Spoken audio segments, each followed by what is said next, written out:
They were stranded in orbit. SpaceX offered to bring them home early, and the Biden administration said no for political reasons. And when they finally came back down and was debriefed, their answers were so scripted, you'd think ChatGPT 3.5 had wrote them. Let's talk about what really happened. Roll the tape. Hurry up.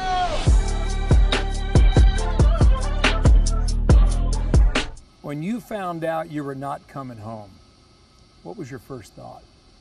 My first thought was we just got to pivot, right? So if this was the destiny, if our spacecraft was going to go home based on decisions made here and we were going to be up there till February, I was like, okay, let's make the best of it.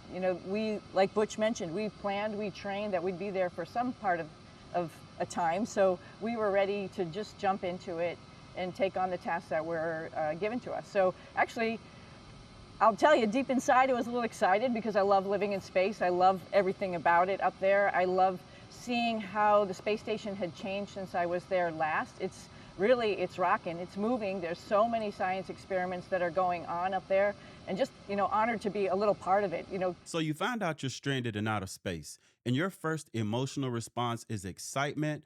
Nah, I don't think so. I'm going to call that rehearsed. Let's check out this next clip of Butch Wilmore from Father to Fog Machine. What was your first thought? Honestly, Bill, it's not about me. It's not about my feelings. It's about what this human spaceflight program is about. It's our national goals.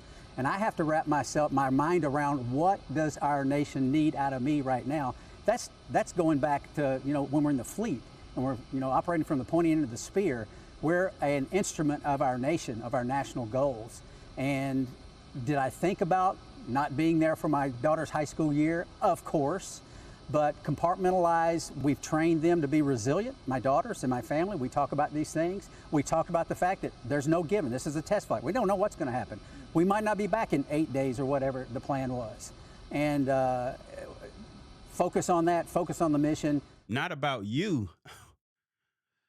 Sir, with all due respect, your national goals left you stranded for an extra 278 days in outer space. This was your chance to humanize your experience and tell the truth for a moment. And instead, you gave us a press release.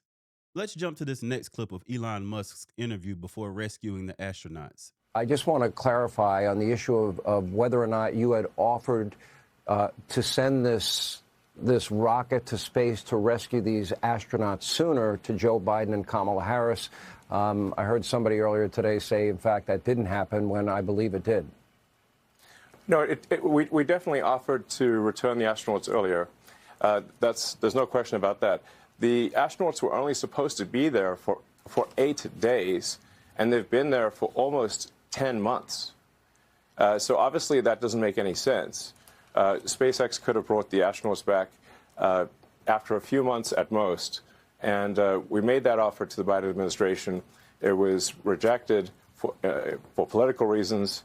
And that's just a fact. Elon literally offered to go and get him early. And the White House said, nah, because politics matter more than the people. So now we know why no one's allowed to point the finger. They were debriefed and reprogrammed. Let's jump to the next clip of the before and after flip-flop. For a guy who's always had a ride home, this astronaut sounds pretty grateful. Listen.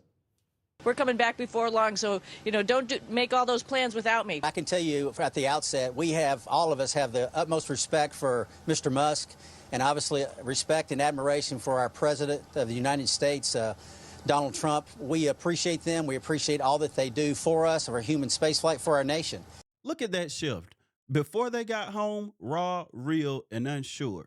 After the debrief, they sounded like White House interns trying out for NASA's TikTok team. They didn't land, they got briefed into silence. In this next piece, they must have told him, act like you're playing dodgeball, because he totally dodged the did Boeing screw up question. The Boeing Starliner was a big project. It had a lot of delays. That happens. It does. Did Boeing screw this up? Wow, I thought you might ask that question. Screw it up. Space flight is hard. It's really hard. And we're using new technology to try to further and better ourselves. I can tell you the Starliner, as far as automation, manual control, and when all this fails, a system that you can still survive and get home, This is the most robust spacecraft we have in the inventory. There's nothing that can do everything that Starliner can do. And when you have such a complicated system with new systems on board, I mean, we look with cameras at the space station and it maps the station and therefore it knows its exact position. I mean, this is new technology that we're dealing with. And so when you put all that together, it's tough. It's tough as it is anyway, but rolling all these things together, it's really so. Butch, I can appreciate that, but this was so important, Sonny, and so expensive. And they failed here. And they failed you.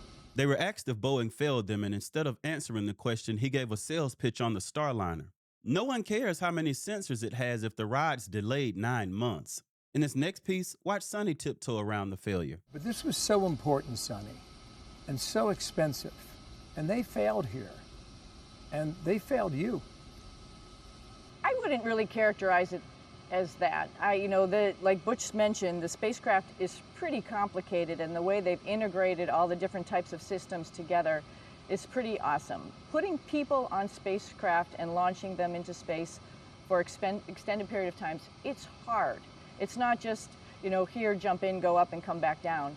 It is taking you to a destination with a rendezvous. That's hard. And there was a lot of work that was put in. I mean, part of the reason we were trained for the space station is because we had multiple years of working with the Commercial Crew Program and the Boeing company to, what is it like to put people in a spacecraft? This is, a brand new spacecraft. It, wasn't like it was flying a number of years. So that's difficult and that's hard.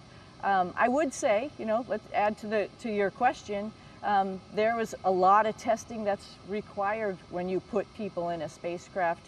And maybe, there was a little bit of time that, the launch date was coming upon us and, you weigh whether or not the risks there, like, do we do the test or do we go for the launch date? What is that all going to add up looking like?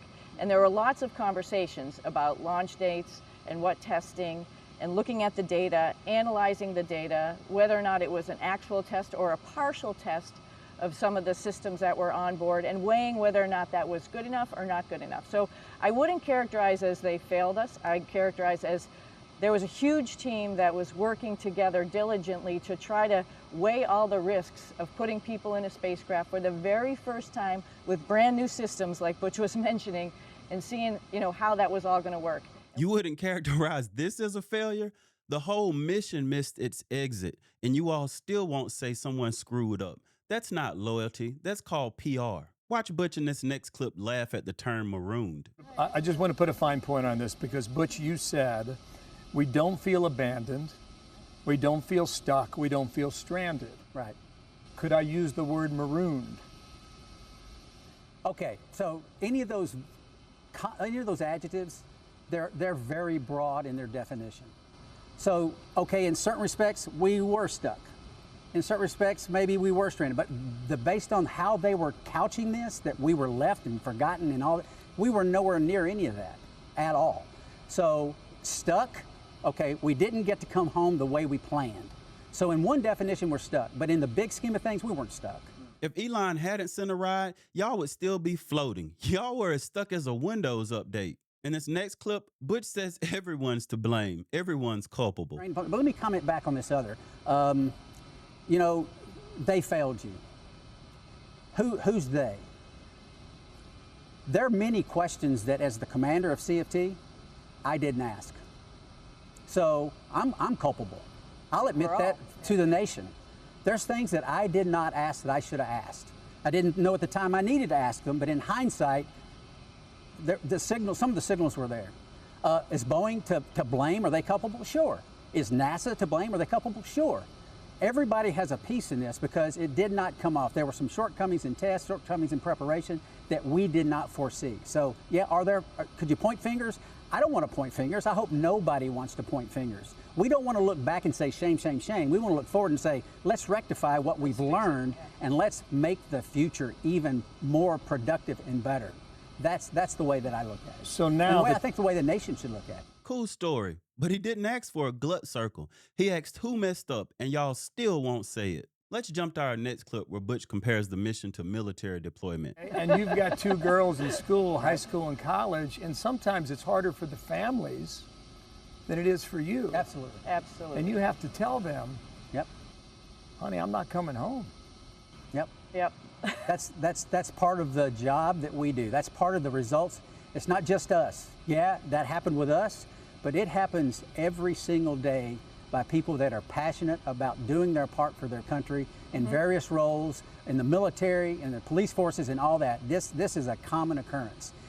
It's more visible, get it, with us, but we're in a large group of families that deal with this every single day. And not to make light of this at all, and this comment isn't, but I heard you say, I'm wondering who's going to cut the grass now. Yeah.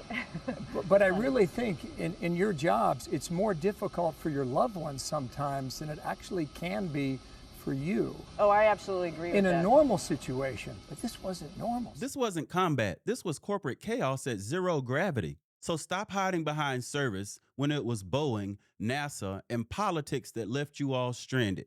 Watch this next clip of Butch struggling to get through the Trump and Elon question. What would you like to say to President Trump and Elon Musk? I respect you. I trust you. You've given me no reason not to trust you, either one of them.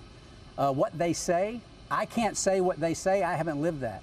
But I have no reason not to believe anything they say because they've earned my trust. And for that, I am grateful that our national leaders actually are coming in and taking part in our human spaceflight program, which we see is hugely important global significance, and they take an active role. And based on the past and what we see now, with them doing that, it's refreshing, not just refreshing, it's empowering, it's strengthening for our nation. I think it's a good thing for our nation when the national leaders, especially something that's high visibility, are involved in the process. Yes, and I'm grateful for that. And, I'm just glad that they're involved and they're take notice. And, our situation, I think I've mentioned before, maybe wasn't the perfect situation, but allowed a lot of people, including the president and Elon, to look at what's going on the International Space Station, take it very seriously, and understand that our involvement as a country, as a spacefaring nation, is really important throughout the world. And it sets an example, and it shows, our ability to be able to do the hard things, put people in space, operate in space, work in space, and then bring us back. It's important, and I appreciate that them and many more people took notice of it. Did y'all notice the tension in the moment? When Trump and Elon came up, they suddenly froze. But talk about parachutes, and it's suddenly, amen. That tells me everything I need to know. In this next clip, the only real emotions we got was when they were finally coming back. You're coming home. Were you aware how many millions of people in the U.S. and around the world were hanging on your story? I wasn't. I wasn't. No. No, we're focused on what our part of what we're doing. No, that wasn't. So you're in that capsule. I think your quote was, "We're inside of a plasma ball, 3,000 degrees Fahrenheit." Right. It's thrilling. What an e-ticket ride. E-ticket's the biggest, highest ticket at the fair, right? And it's an e-ticket ride, and it's just amazing. You think about what we're doing. We're going 500 miles an hour, 5 miles a second. And then we use the atmosphere to slow down inside that ball of plasma at 3,000 degrees plus. And it's just a thrilling ride. And when those parachutes open, there is not a better feeling when you return from space than your parachutes operating correctly. That's a pretty thrilling moment. I felt a great degree of national pride. Amen. Yeah. There's few things in our country that unify us anymore. Sonny, this was that day. Oh, absolutely. Bluebird, Florida sky, dolphins in the water. Wow. Wow. Yeah, it was pretty incredible. It was awesome. Butch and I were sitting on the outside seats. Nick was sitting in the center, as well as Alex. And to have Nick just, say all of the things that were happening, because he has the screens in front of him, and just dictate, all of the procedures that were happening with the spacecraft. And we're familiar. Both of us have flown on Shuttle and Soyuz, and so know all of the standard things that are going to happen. But to hear him say it in the spacecraft that we were in, and as we were coming home and getting ready to land, it's like, this is awesome. Here we go. We are coming back to our planet. That is incredible. Yeah, in a spacecraft that I knew little to nothing about about the Dragon spacecraft.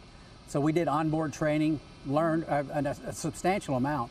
But to have someone that's sitting at the helm, like Nick, qualified, passionate, cares about us, relaying that information. It was great to have him sitting in that seat. It really was. That was the first time I believed anything he said. They weren't excited about space. They were excited to be done with it. The bottom line is, this wasn't just about the mission. This was a PR disaster. Joe Biden and the White House declined Elon's help. The astronauts were coached, and the public, we were fed a sanitized script instead of the truth. They weren't just stranded in space. They were marooned in silence. If you want more unfiltered, unscripted breakdowns like this, smash that like button, subscribe, and hit that notifications bell so you don't miss the next time I call out a spin. Thank you. God bless. Listen.